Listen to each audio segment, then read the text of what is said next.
পূর্ব মেদিনীপুর জেলার তমলুকে প্রাচীন ঐতিহ্যবাহী বারুণী মেলার শুভ উদ্বোধন হলো মঙ্গলবার। মকর সংক্রান্তির দিন শান্তি সংঘের পরিচালনায় তমলুকের উত্তরচড়া এলাকায় উদ্বোধন হয় বারুণী মেলার। উদ্বোধনী অনুষ্ঠানে উপস্থিত ছিলেন তাম্রলিপ্ত পৌরসভার চেয়ারম্যান দীপেন্দ্র নারায়ণ রায়, 14 নম্বর ওয়ার্ডের কাউন্সিলর বৈদ্যনাথ সিনহা, 11 নম্বর ওয়ার্ডের কাউন্সিলর গৌতম পাল সহ অন্যান্যরা। এই দিন শান্তি সংঘের পক্ষ থেকে একটি স্মরণিকা প্রকাশ করা হয়। স্মরণিকা প্রকাশ করেন অধ্যাপক আশুতোষ দাস। এই দিন সকাল থেকেই জেলার বিভিন্ন প্রান্ত থেকে আগত পুণ্যার্থীরা রূপনারায়ণ নদীতে স্নান করার পর গঙ্গার মন্দিরে ঠাকুরের ফুল বাতাসা দিয়ে পুজো দেন।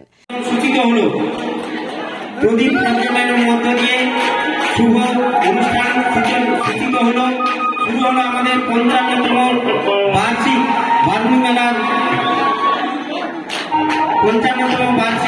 মেলার শুরু হলো।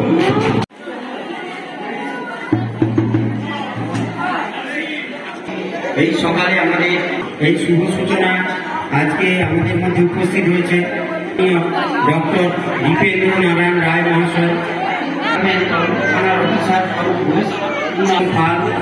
আমাদের অতিথি অধ্যাপক আশুতোষ দাস, বিশিষ্ট সমাজসেবী।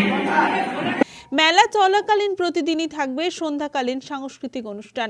আগের থেকে বর্তমানে যোগাযোগ ব্যবস্থা উন্নত হওয়ায় দর্শনার্থীদের সংখ্যা আরো বেড়েছে। প্রায় লক্ষাধিক মানুষ এই মন্দিরে পুজো দিতে আসেন। মানুষের মন থেকে এখনো পৌরাণিক ঘটনা মুছে যায়নি, তাই প্রতি বছরই সাধারণ মানুষ মায়ের টানে মাকে দর্শন করতে আসেন। না, এখানে তো অনেক প্রাচীন থেকে এর তো তমলুকের প্রাচীনত্ব রয়েছে, আর প্রাচীন কবে থেকে শুরু হয়েছে তাটা আমার জানা নেই, তবে এটা বহু প্রাচীন, গঙ্গাসাগরের সমসাময়িক হলেও হতে পারে। তাই এই ধরনের প্রামাণ্য দলিল বা ইতিহাস আমাদের কাছে জানা নেই, তবে আমাদের সংস্থা 55 বছর করছে। এর আগেও আমরা দেখে এসেছি বা শুনে এসেছি যে এখানে মানুষ পুণ্যের জন্য স্নান করতে আসে। কত মানুষ আছে এখানে? মোটামুটি প্রচুর ভিড়। আগে প্রচুর মানুষ আসতো, এখন তো বিভিন্ন জায়গায় জেলার বা বিভিন্ন প্রান্তে মেলা হচ্ছে, সেখানে স্নান করছে, তবু লক্ষাধিক মানুষের সমাগম ঘটে।